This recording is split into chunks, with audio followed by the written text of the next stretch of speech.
जी। नमस्ते, मेरा नाम राम शंकर निकुम है। मैं न्यू एरा स्कूल पंचगिरी में पढ़ाता हूँ। आइए। ये उसकी 3rd स्टैंडर्ड की बुक्स हैं। जी।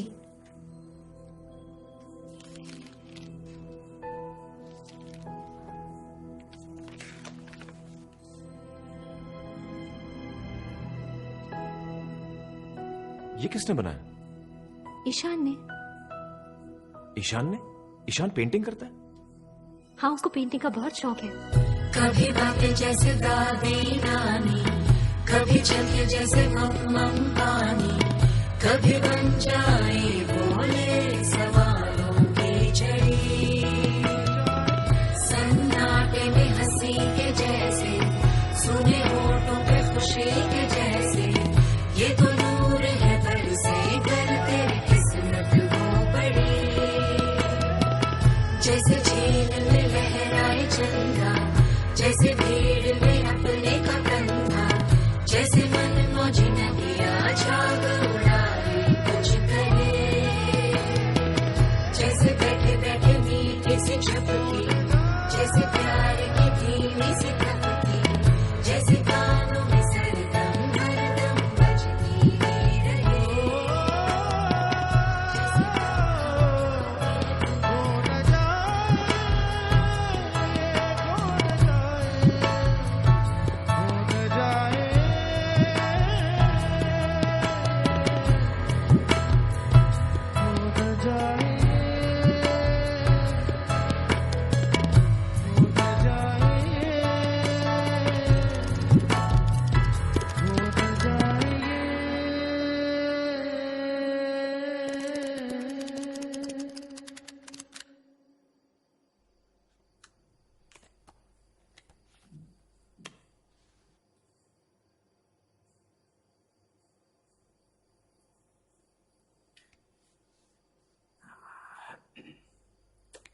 पानी मिलेगा प्लीज?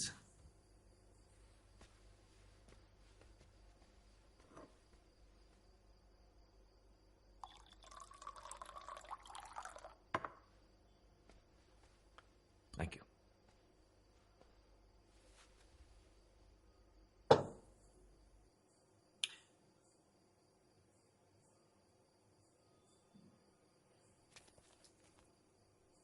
क्यों भेज दिया उसको? क्यों? कोई रास्ता ही नहीं था। पिछले साल वो 3rd स्टैंडर्ड में फेल हो गया। यकीन करेंगे, 3rd स्टैंडर्ड, और सुधरने के कोई आसार नहीं। ये मेरा बड़ा बेटा हर क्लास में हर सब्जेक्ट में फर्स्ट आता है, और वो दूसरा। आपको क्या लगता है उसकी प्रॉब्लम क्या है? प्रॉब्लम उसका रवैया, और क्या। पढ़ाई की तरफ, हर चीज की तरफ हमेशा बदमाशी, तेवर ही तेवर। कभी कोई बात ही नहीं सुनेगा। मैं आपसे उसका प्रॉब्लम पूछ रहा हूँ, आप मुझे सिम्टम बता रहे हैं। आप बता रहे हैं बच्चे को बुखार है, वो मुझे मालूम है। मैं पूछ रहा हूँ बच्चे को बुखार क्यों है, वजह क्या है बुखार की? हाँ, तो फिर आप ही बताइए। बताइए। उसके पढ़ने लिखने की गलतियों में आपने कोई पैटर्न देखा, कोई गलती जो वो दोहराता हो? पैटर्न? काय का पैटर्न? सब गलतियां ही गलतियां। फिर आप पैटर्न पहचान नहीं पाए।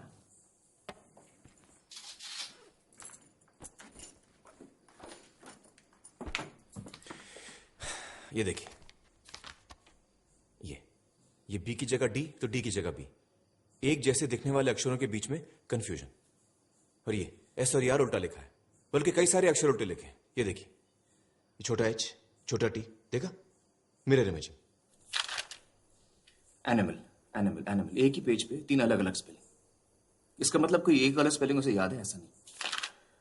दूसरी बात, एक जैसे शब्दों को मिक्सअप करता है। ये टीओपी टॉप बन गया पीओटी पॉट, SOLID सॉलिड बन गया SOILD सॉलिड।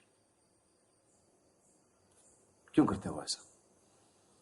बेवकूफ है, आलसी है ना। मेरी समझ से उसे अक्षर पहचानने में दिक्कत हो रही है। जब आप APPLE एप्पल पढ़ती है तो आप अपने दिमाग में एक लाल लाल एप्पल बना लेती है। ईशान वो एप्पल पढ़ ही नहीं पाता, शायद इसलिए मतलब नहीं समझ पाता।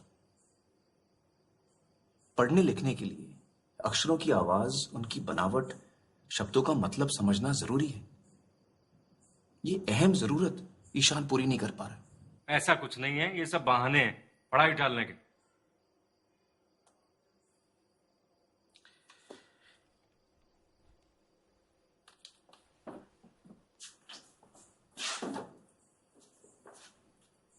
जरा ये पढ़िए मिस्टर अवस्थी। ये कैसे पढ़ सकता हूँ मैं? ये तो चाइनीज में है। अरे कोशिश तो कीजिए, चलिए ध्यान दीजिए। क्या बेकार की बात कर रहे हैं, मैं कैसे पढ़ सकता हूँ देखिए, आप बदतमीजी कर रहे हैं, आपका रवैया ठीक नहीं है, ये आप शैतानी कर रहे हैं।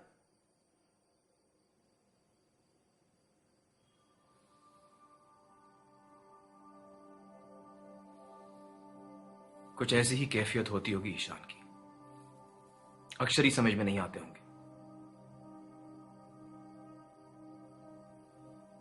इस पढ़ने लिखने की तकलीफ को डिसलेक्सिया कहते हैं।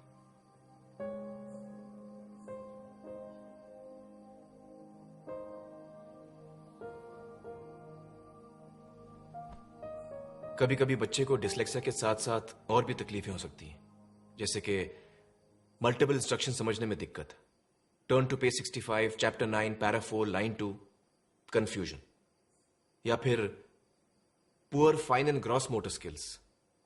क्या ईशान को अपने शर्ट के बटन या जूते की लेस बांधने में तकलीफ होती है? हाँ। योहान, जब तुम उसकी तरफ बॉल फेंकते हो क्या वो पकड़ पाता है? वो बॉल को कभी जज ही नहीं कर पाता। क्योंकि वो साइज, डिस्टेंस और स्पीड, इन तीनों को एक साथ समझ ही नहीं पाता। कितनी बड़ी बॉल कितनी दूर से कितनी तेज आ रही है, जब तक वो जान ले गाड़ी छोड़ जाती है।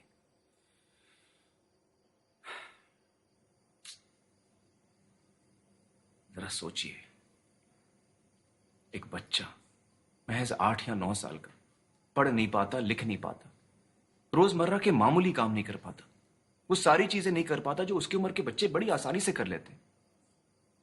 क्या बीतती होगी उस पर? उसकी सेल्फ कॉन्फिडेंस की तो धज्जियां उड़ जाती होंगी।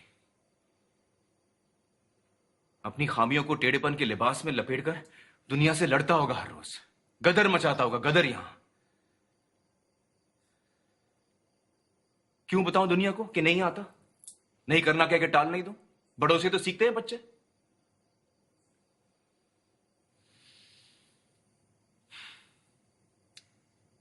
अब तो ये गदर भी कुचल दिया गया है वहां।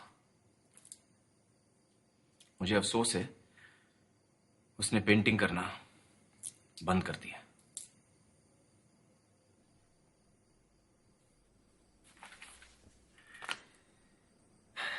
बड़े दुख की बात है।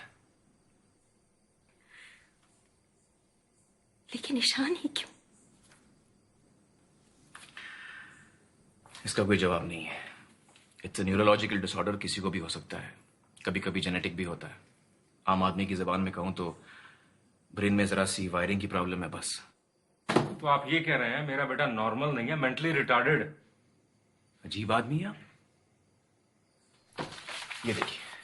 ये देखिए मिस्टर अवस्थी, ये तेज दिमाग हजार ख्याल बुन रहा है रंगों में, आपके और मेरी काबिलियत से कहीं आगे। लेकिन इसका फायदा क्या है?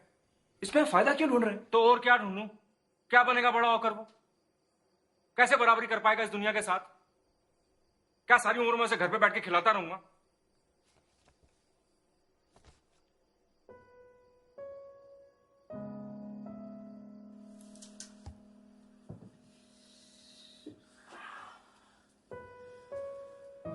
जानता हूं बाहर एक बेरहम कंपेटिटिव दुनिया बसी है, और इस दुनिया में सभी को अपने अपने घरों में टॉपर्स और रैंकर्स उगाने हैं। हर किसी को अव्वल नंबर चाहिए, डॉक्टर, इंजीनियर, मैनेजमेंट, इससे कम तो बर्दाश्त ही नहीं है। 95.5%, 95.6%, 95.7%, इससे कम तो गाली के बराबर है। क्यों? अरे जरा सोचो, हर बच्चे की अपनी खूबी होती है, अपनी काबिलियत होती है, अपनी चाहत होती है, लेकिन नहीं, हर उंगली को खींचकर लंबी करने में लगे हैं सब।